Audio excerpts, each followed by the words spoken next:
Angliya poytaxti Londondagi Uyg'ur sud kollegiyasi 4-iyul rasmiy boshlandi. Mazkur mustaqil sud kollegiyasi dalillarni ko'rib chiqib, Xitoyning Uyg'urlarga qaratgan dafsandichiligining irqiy qirg'inchilik tashkil qiladigan yoki qilmaydiganligini qaror qiladi. Lekin Xitoy va bu sud mahkamasi va guvohchilarni yolg'oniga chiqarmoqda. Birlashma agentligining xabar qilishicha 4-iyun boshlangan sud oldimizdagi 4 kun jarayonida 30 shohidlarning guvohligini anglaydi ekan. Uyg'ur sud kollegiyasining yig'in haqidagi bayonotida ko'rsatilishicha, Uyg'ur sud kollegiyasining maqsadi Xitoy hukumatining Uyg'urlarga qaratilgan kishilik huquq dafsandichiliklariga doir to'plangan dalil-isbotlar va bu qatim o'tkazilgan guvohlik anglash yig'inidagi guvohchilarning guvohligiga asosan Xitoy hukumatining irqiy qirg'inchilik jinoyati ustidan qaror chiqarish ekan. Kuzatuvchilar Xalqaro jinoiy ishlar sud mahkamasining sobiq bosh taftishi Angliyalik atoqliq advokat Jeffrey Nice bosh sudchi bo'lgan mazkur xalq sud hukumatlarini majburlash kuchi bo'lmasa-mu, biroq uning simvollik ahamiyatining zo'r ekanligini bildirmoqda.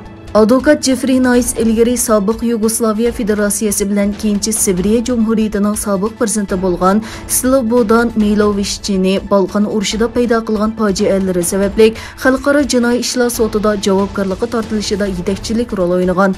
Hozirgacha Amerika hukumati, Angliya, Kanada va Gollandiya parlamentlari Xitoyning Sharqiy Turkistondagi qilmishlarini irqiy qirg'inchilik deb e'lon qildi.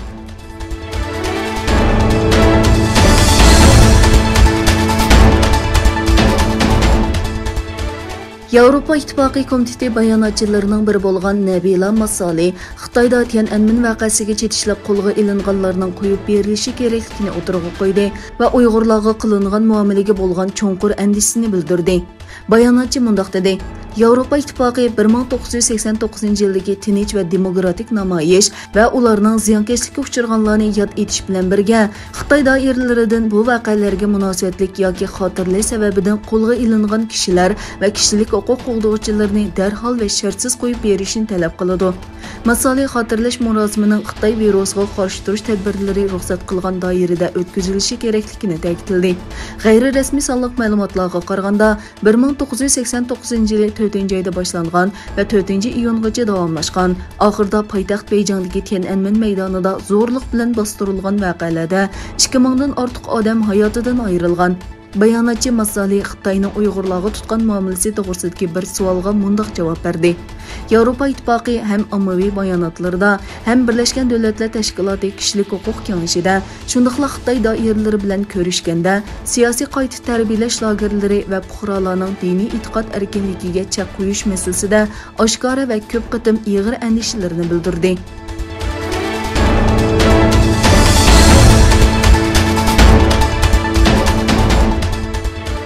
Amerika prezidenti Joe Bidenning bosh sog'lomlik maslahatchisi va Amerika davlatlik yuqumli kasalliklar tadqiqot o'rnining mudiri Anthony Fauci Beyjing hukumatini 9 kishining salomatlik xotirasini e'lon qilishga chaqirdi. Ularning 3 nafari Wuhan virus tajribaxonasida ishlagan bo'lib, ular yuqum boshlanishidan burun bir xil yangi koronavirusi bilan yuqumlangan.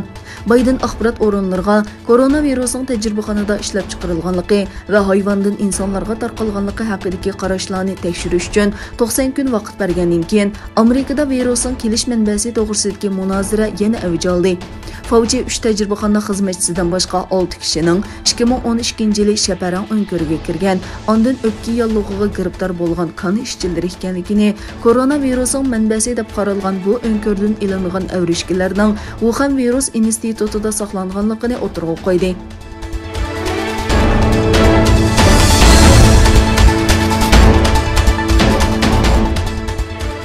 Angliya Yevropa İttifaqıdan chekinib chiqqandan keyin Norvegiya, Islandiya va Liechtenstein bilan savdo kelishimi imzoladi.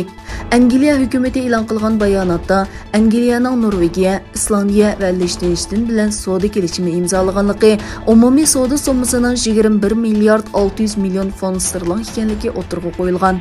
Bayonotda mundaq deyildi: savdo kelishimi Angliyaning go'sht va baliqchilik tarmoqlarini qo'llaydi.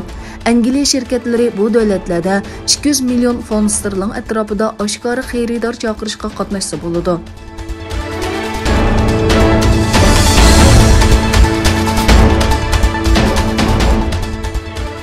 Xitoyning Gansu o'lkasidagi bir yo'lovchilar poyezi temir yo'l ishchilariga so'qilib 9 odam qazo qilgan.